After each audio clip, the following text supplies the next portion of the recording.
why did I start advocating and what makes me keep going with my advocacy. Hey everyone, and welcome back to my channel. I'm coming to you from my brand new recording area. Huge shout out to my husband for putting these shelves that you can kind of see above, putting my sign up that I got made by Now It's Personal, Brad Hughes. I commissioned him to make this sign for me. It is incredible. I couldn't be happier with it, so I had to give him a shout out. This wall back here used to be gray, and so we put a little teal accent wall and got a nice cozy little recording area for me so that my videos can be a little more official and just look kind of cool in the background. I am ecstatic, clearly. Ecstatic and just so happy with it. But with that being said, and with my fun little sign there, I thought I would do my first video with this as why did I start advocating? And this is a really important topic to me because it is so important to me in general. I started advocating because when I was 7 years old, I got diagnosed when I was 7. I started having tics before that. I had to have them present for a year before I was diagnosed. And I'd have my physical tics and vocal tics, at least one vocal tic to be diagnosed that was present for a year. But I didn't see anybody like me. I didn't turn on the TV and see people like me. If I turned on the TV, which unfortunately is basically how it is now, for the most part, it's usually people being made fun of. The person that has Tourette Syndrome in the movie or the show, they are literally only there to be made fun of. And growing up, I had this huge family who was incredible, is still incredible. They are my biggest support system. They're amazing. I love them so much. And I wouldn't be who I am being able to do all of this today without their love and support. However, with that being said, there was still that maybe not nagging, but that longing to see or meet somebody like me. There was never anybody around me that didn't tick or that ticked.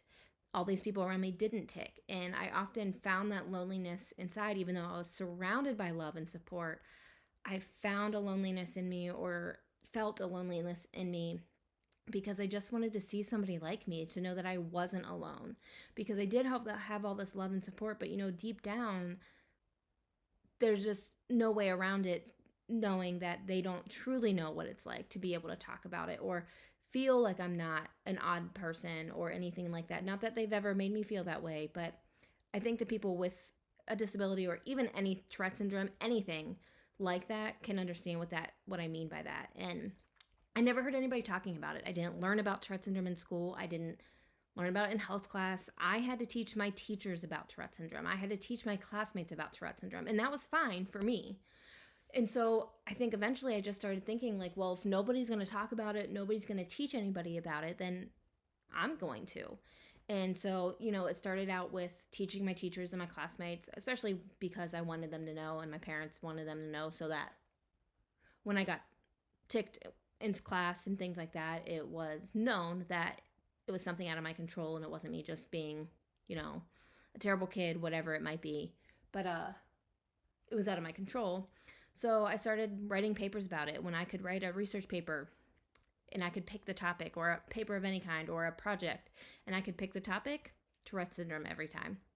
It was my way of being able to teach them while also getting the work done and while also not having to do that much research. But it was my easy way to advocate for myself, and easy, I guess. And it was just something that was really important to me from a young age, because I don't know how or why, but I just knew and felt it deep down that if I didn't do it, I didn't know if anybody would. And we didn't have social media then. We barely, if at all, had the internet. I was diagnosed in 1990. I was 7, so 1997, August of 1997. So yeah, I was almost 8. But yeah, we didn't have all of this. And so little Britney, thinking that back then, I think her mind would be just blown at everything, but especially this, to know that now I have a whole community and support system that has Tourette syndrome online, that I can just go and see and watch my friends' advocacy videos and see people like me all the time. And so because I didn't have that, I never wanted another child to grow up. I think growing up, my main vision was like, don't let another little girl growing up know let her grow up thinking that there's nobody like her, that she's all alone. But really, as I got older, and although I obviously want to make sure the little girls have somebody to, I don't know, look up to, I don't necessarily like to say that because I don't know if I qualify as somebody to look up to necessarily, but that could be just my um, non-confidence that I have in myself.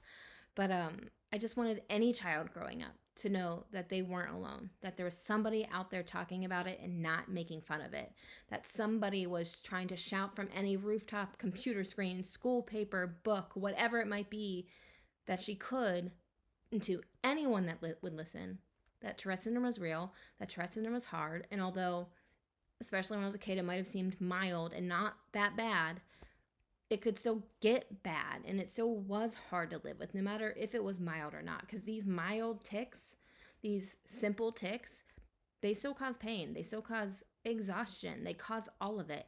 And I just wanted people to know that somebody was out there. And obviously now that I'm older too, it's children, adults, anybody that will see the videos, I want them to know that they're not alone.